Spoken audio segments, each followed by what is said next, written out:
So I thought I would just try to, I'm out here walking and I was reading, sorry if that was weird, some of my scriptures, and I was just thinking, so I thought I would try to maybe record some of my thoughts, because I definitely need a lot of help thinking on this. So if I upload this video, not sure if I'll do that yet. I may just share it with certain people. I may do nothing with it at all. Sometimes I listen to it later and I'm like, this is terrible. But anyways, if it does get uploaded, please leave comments, because I'd love to like see more insight onto this, what's going on here in this narrative structure of chapter 3 of 1 Kings, chapter 3. There's like all these little particular details that are very strange, and the whole overall narrative is very strange. I think the overall narrative, the little particulars are weird, I guess, because they feel like they give throwbacks to like different areas of the Bible, to the Garden of Eden and everything. Then there's other little phrases that are just like really pop out to me, and maybe it's just because of certain things I believe. I'm not really sure. There's this I believe like that in the garden, before sin was involved, before they ate of the tree of knowledge of good and evil. This is probably a good place to start, so that's why I'm going here. Before they did that, so an eating of the tree of the knowledge of good and evil is basically just saying, I know good and evil, I know good from bad, I'm God. I judge right from wrong, I kill, I make alive, I wound, I heal. You're basically playing God and saying you're all knowing, you know good and evil. So that's what the eating of the tree of knowledge of good and evil is. So before that, like I often reference the Disney movie Fox and the Hound. You have a fox and a hound as children. They're both babes and they're playing, and they haven't eaten of that tree yet. They don't necessarily see good from evil. They're just living life and they're friends and they're playing and having a good time. Then as they start to get a little older, people start telling them, you can't be friends, you're a dog, you're a fox, you're a hound. The hound should hunt the fox should trick the hound. You can't be friends, you can't coexist. And so then that's when they eat of the tree, and they kind of accept that as how it's supposed to be, so they stop being friends. And it's not until this like self-sacrificial love at the end when they come back into that state of friendship and oneness and unity. And so that being said, there's this childlikeness that begins in the garden. And it's not the same as childishness, because we have to grow up, but we're all trying to get back to that childlikeness. So, in this, Solomon has always been like my favorite character of the Bible. I don't know why, and a lot of times, probably shouldn't say most of the time, well, most of the time when I personally hear him talked about, it's usually just people throwing rocks at him for marrying a bunch of women and him straying from the Lord later on in life.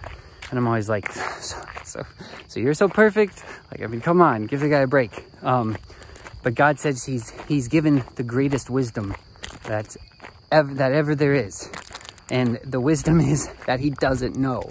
The wisdom is that he has no wisdom. Like in Ecclesiastes, chapter 7, he says, all this I have proved by wisdom. I said I'll be wise, but it was far from me. So your wisdom is to realize you need God's wisdom. Like the more wise you become, the more you realize how unwise you truly are. And that's the true wisdom. And that's the wisdom he asked for, because that's the wisdom in his prayer. He says before God, he says, I don't know. Here's his words. What my translation says, he says, I am a little child. So he has that childlikeness, and he goes before God as a little child, like Jesus says to. And he says, I am a little child, and I don't know how to judge good from evil. He says, I don't know how to judge your people. I don't know how to tell them what's right and wrong. He's like, please give me an understanding heart, because I don't know how to discern good from evil.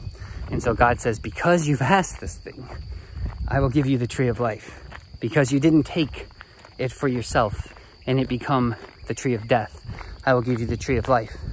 So it's extremely interesting to me, because it's like this garden scenario is playing out again. Like you have David, you have this whole progression of history all the way up to Solomon sitting on the throne.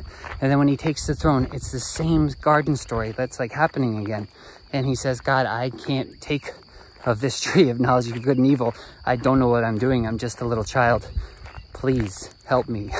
And then God says, here's the tree of life. Here's the tree of wisdom. Because you've asked for it, you got it. And there'll never be anyone like you since then. And I don't know that there ever has, especially when you think about the child king and a king ruling a kingdom in childlikeness. I don't know that there ever has been something like that in history. But then what's also interesting is then the chapter goes on to talk about the mother as well. Like you can look at this as like archetypes. So you have the child archetype, the divine child is in the beginning of chapter 3, and then immediately the divine child discerns the mother archetype, the true mother, because it doesn't have to be a true story. Like, I mean, it doesn't have to be, I think it was a true story and it's really historical, but I mean, it's written parabolically also and in symbols. And so you have these two harlots, like they're both harlots. And then you have this refrain on, it's over and over, it'll say the dead child, the living child, the dead child, the living child. And the true mother cares for both. Like, she's willing to give up the living child and take the dead child. And she'd probably just go bury it and mourn over it. And then the mother, the Lilith, the not true mother, you could say Lilith, is like, just kill the child, let's divide it. So you have like the mother archetype gets like unveiled or discovered in that second little story of 1 Kings chapter 3. And then it ends saying that everybody's amazed at the wisdom of Solomon. What are the last words? Oh, they saw that the wisdom of God in him to administer justice. Sorry, I don't know why I couldn't say that. So when I circled that, in him, the wisdom of God, and so I circled wisdom of God and wrote tree of life, because that's a tree of life, because wisdom, the beginning of wisdom is the fear of God, and that's having reverence and respect for God in personal life, but it grows into a great fear that if you were sitting on a throne ruling a nation, you would go before God with this childlike fear, reverence, awe, worship, wonder, that you would go before him and say, I have to administer justice to this many people. I definitely need some help here. So anyway, those are just my thoughts on 1 Kings chapter 3. I would love to hear other people's thoughts. There's a lot of little things I've circled in here. There's even stuff about David, his father, and how David, he says, you have shown great mercy to your servant David, my father. And so God has shown great mercy to him. In Psalms 18, David himself says, with the merciful, you will show yourself merciful. So there's this kind of idea that David acted in truth and mercy. Because he says, you've shown him great mercy because he acted in truth. So there's this marriage between truth and mercy that's always going on as well, which also, like, there's a hint to that in this story as well. Yeah. So anyways, that's it. I usually see David as kind of the marriage or unity between truth and mercy. Oh, sorry, I think my phone almost cut off. And then I usually see Solomon as the unity or marriage between righteousness and peace. Because that psalm says, mercy and truth have met together, righteousness and peace have kissed. And Solomon means peaceable.